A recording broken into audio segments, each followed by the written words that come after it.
দর্শক বন্ধুরা, আসসালামু আলাইকুম। আরেকটি নতুন ভিডিও নিয়ে আসলাম। তো দেখুন, এই ভিডিওতে আবার গাড়লগুলো কলার জমিতে ঘাস খাচ্ছে।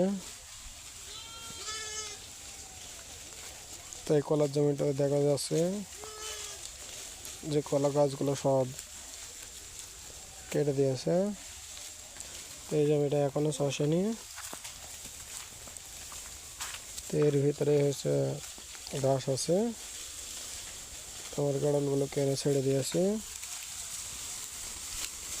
আর আমার গাড়লগুলো সেই ঘাসগুলো খাচ্ছে।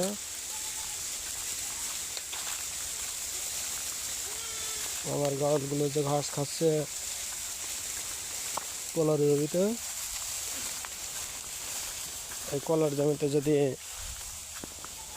বড় পরিমাণে ঘাস হয়, গাড়লগুলো হেভি পরিমাণে খায়।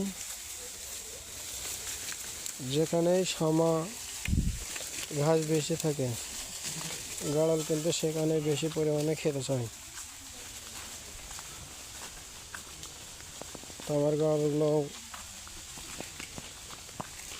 কলার জমিতে ঘাস খাচ্ছে। ফাঁকা জমিতে ঘাস চড়ালে কিন্তু বেশি পরিমাণে ছেটে থাকে, কারণ ঘাস যত বেশি হোক না কেন, গাড়ল যত পরিমাণে জমি পাবে তত পরিমাণে ছেটাতে থাকবে। কিন্তু পাশে যদি ফসল থাকে, সেই ফসলটা আমাদেরকে ঠেকাইতে হয়, তাহলেই হয়ে যায়। দেখুন কি পরিমাণে হাই দেখা যাচ্ছে মাঠে। যদিও আমাদের এখন ঘাসের খুবই কম মাঠে, কারণ মাঠ বেশিরভাগ ক্ষেত্রে ভুট্টা লাগাচ্ছে। তো কিছু কিছু জায়গায় এমন ফাঁকা পড়ে থাকলে সেগুলো এখন গাড়ল চড়ানো হয়। তাই এই জমিতে গাড়লগুলো খাচ্ছেও ভালো, কারণ এর একদিকে রয়েছে ধান আর 3 দিকে রয়েছে খালি।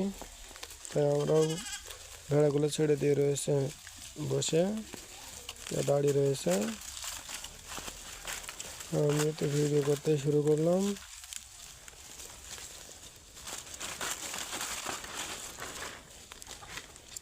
আমার গাড়লগুলো সম্পূর্ণ মাঠ ছিটে রয়েছে, ঘাস খাচ্ছে, আর বাচ্চাগুলোর মজা দেখেন।